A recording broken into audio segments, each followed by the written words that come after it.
Hey everybody, welcome back to the show. As always, I'm Alicide, so grab yourself a beer or your drink of choice and let's talk some video games. Alright, so this week we kind of have a mixed bag of news. It was somewhat slow, but a few things did pop up that caught my interest and I thought I should share them with you. So, the first story that we're going to be starting off today with is Neil Gaiman is finally making the leap into the realm of video games. Now, if you're unfamiliar with Neil Gaiman, he's a very prolific author. And he's published several novels, including American Gods, Stardust, and a few others that you might be familiar with. And he's also kind of bled into the realm of comics with his Sandman series, which is excellent if you haven't ever checked that one out.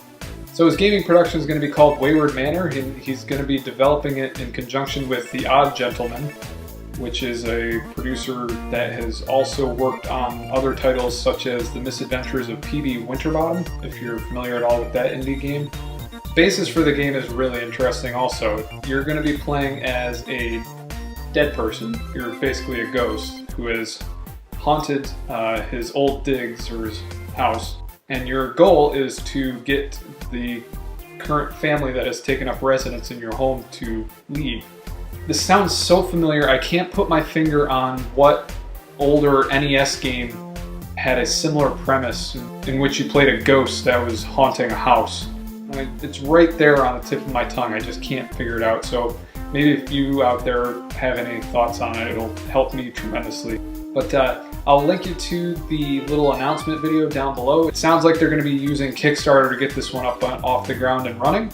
But it sounds like it's going to be a really cool production. And with Neil Gaiman behind it, writing it, I'm going to go out on a limb and say it's going to be good. Alright, and our next piece of news, this one's more business related. Activision-Blizzard is going to be buying itself essentially back from their parent company. Vivendi is an umbrella company that owns Activision-Blizzard currently. And what that means is they're majority shareholders or stockholders, and in order to buy themselves back, Activision-Blizzard have to buy the majority of those shares back so that they hold more than 50% of themselves. It's all very weird and convoluted, and I might be explaining it wrong, but the headliner on this story is they're going to be paying $8.2 billion in order to become majority shareholders of their own company. So they're effectively splitting themselves off from Vivendi and becoming an independent company. So what implications might this have for anything? Probably not much. They're still going to be pumping out the Call of Duties and the World of Warcrafts and all of those big money makers that they have. Alright, and my last story for today. Microsoft has announced this week that they are pulling another U-turn on one of their policies, and that they're going to actually be allowing indies to self-publish on Xbox, on their next Xbox.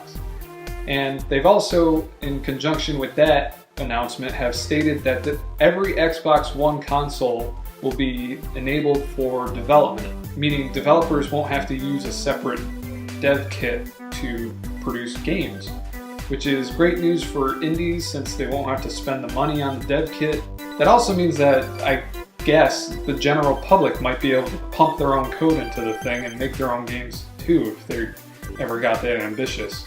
Now there weren't that many details, they just made the announcement and I'm sure there's more to follow. One thing I should mention is Mark Whitten, corporate vice president of Xbox, he's said that these capabilities will not be available at launch. So straight out of the box, the thing will not be ready for development.